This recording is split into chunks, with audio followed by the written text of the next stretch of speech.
So, happy Christmas again, everyone. Can you all hear me at the back? Yes. Yes, good. But I am, yeah. Jesus is the center, and Jesus is the reason for the season. You could probably see, you've probably seen this before. It's kind of all words for us to reflect upon.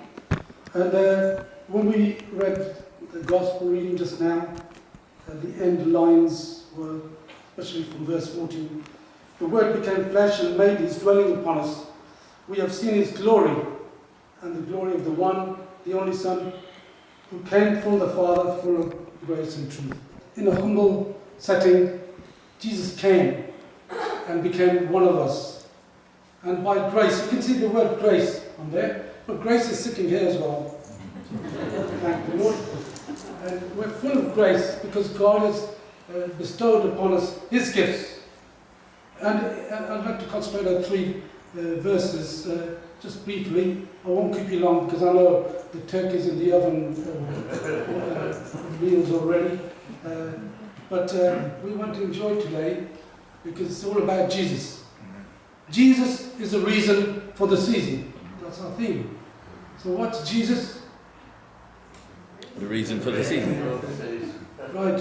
So what's the reason for the season? Jesus. What's the reason? Jesus.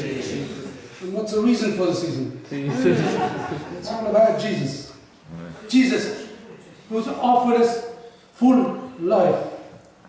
He came down upon in the world, into the darkness, to give us the light, the true light, the truth. It says, full of grace and truth. I don't think we've got anybody whose name's Truth here, but it would be good if somebody was. But it's good to have the truth on our side. It's good to be in the truth. It's good to be in the eternal truth, which is Jesus. Who's the reason for the season? Jesus. And what's the reason for the season? Jesus. Jesus is at the center. And we had lessons about hope, about peace, about joy, and about love in the past few weeks.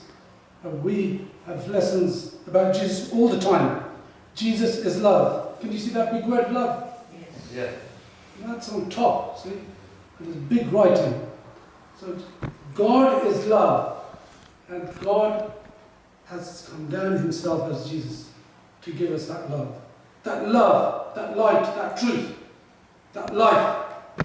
And it says in John 10:10 that Jesus came. He came so that we might live life to the full. Not only to the full, but in abundance, flourishingly, and bountifully. Isn't that great? Jesus came. And in our limited minds, we try to make sense of Jesus in our lives.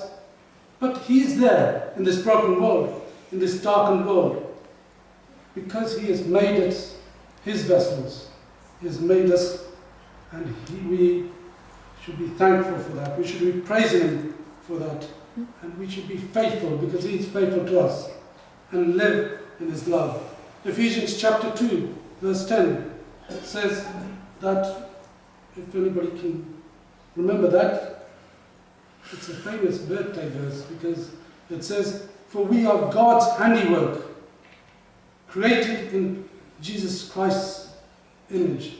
Jesus Christ does all the good works through us, which God prepared in advance for us to do. So God has prepared us in advance to do what? To give Him glory, to give the light of Christ to the others, to radiate that truth and that light to the world. This is our task. Coming to the end of the year, we've got to take stock of what we have been through, and what we have suffered, what our joys and sorrows have been in the last few months, a couple of years now. And in that darkness, there is Jesus with us, right in the mess of things. Yesterday, we had Messy Church. It was very successful. We had children here, and we had a mess, which is what it's all about. Because we're messing about, because Jesus is there amongst us. We are enjoying Jesus, and we're learning about Jesus. We are experiencing Jesus through the world. Because at the end, Jesus is still with us. Jesus is the Alpha and the Omega, the beginning and the end. And so in Jeremiah 29:11, that famous verse, which we know of, Jesus has a hope for us. He has a hope that we have a future. And that future, 2022, is that time when Jesus is our Jesus, our Saviour. Jesus is our Lord to the world. He is incarnated into the world. He is with us now and in flesh. And He's one of us, in us and around us. He has made us beautiful so that we can share that beauty in the beautiful created world. To live that life to the full and to our potential with that light of Christ. And so He gives us that hope. And another word that comes, all these words come: peace, hope, love, joy. They're all on there. And it's gift. You have been given as a gift, not only to your families, not only to where we were born, to our communities, but to the world. So it's a great magnitude that we share this truth, share the grace, because Jesus had grace upon us. And each one of us are valuable. And as we go into the new year as valuable people of God, we have a future and a hope, knowing that there is life and life to live to the full. Amen.